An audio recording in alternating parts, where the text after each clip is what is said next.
और कराची कोरंगी ब्रॉक्स चौरंगी के करीब निजी बैंक के बाहर 3 से 4 मुल्जिमान 97 लाख रुपए लूट कर फरार हो गए।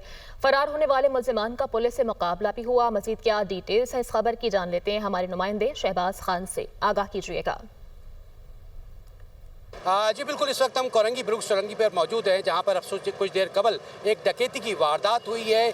3 से 4 मुल्जिमान थे जो कि कार में सवार होकर आए और कैश वैन जो मेरे कब में, अगर मेरे कैमरामैन आपको दिखा सके तो ये कैश वैन है जिसके ऊपर फायरिंग की गई है और बुलेट्स के निशान भी जो है वाज़ेह तौर पर इस कैश वैन के ऊपर देखे जा सकते हैं। मुल्जिमान की तादाद जो है वो 3 से 4 बताई जाती है और ऐसा बताया जा रहा है पुलिस के अनुसार कि मुल्जिमान कार के अंदर सवार थे और फायरिंग करने के बाद जो सिक्योरिटी गार्ड्स थे उनके हाथ से जो बैंक से लेके थैला निकले थे, तकरीबन 97 लाख रुपए लूट कर जो है वो मौके से फरार हो गए। मुल्जिमान कुछ दूर गए तो कुछ दूर जाके उनकी जो गाड़ी है वो एक पोल से टकराई थी, जिसके बाद उनकी गाड़ी जो है डैमेज हो गई। तो मुल्जिमान अपनी कार से उतर के दूसरी रोड से इन्होंने एक आल्टो गाड़ी जो है वहाँ से छीनी है और छीनने के बाद मुल्जिमान जो है मौके से फरार हो गए। मुल्जिमान की तलाश के लिए, ताक़ुब के लिए जो है वो पुलिस टीमें रवाना कर दी गई हैं। कोरंगी अवामी कॉलोनी में फरार होने वाले मुल्जिमान का पुलिस के साथ टाकरा भी हुआ, लेकिन वो बच निकलने में कामयाब रहे। ताहम इस वक्त भी पुलिस की जानिब से मुल्जिमान को गिरफ्तार करने के लिए जो है वो कोशिशें की जा रही हैं और साथ ही साथ ये भी बताया जा रहा है कि इस वारदात के अंदर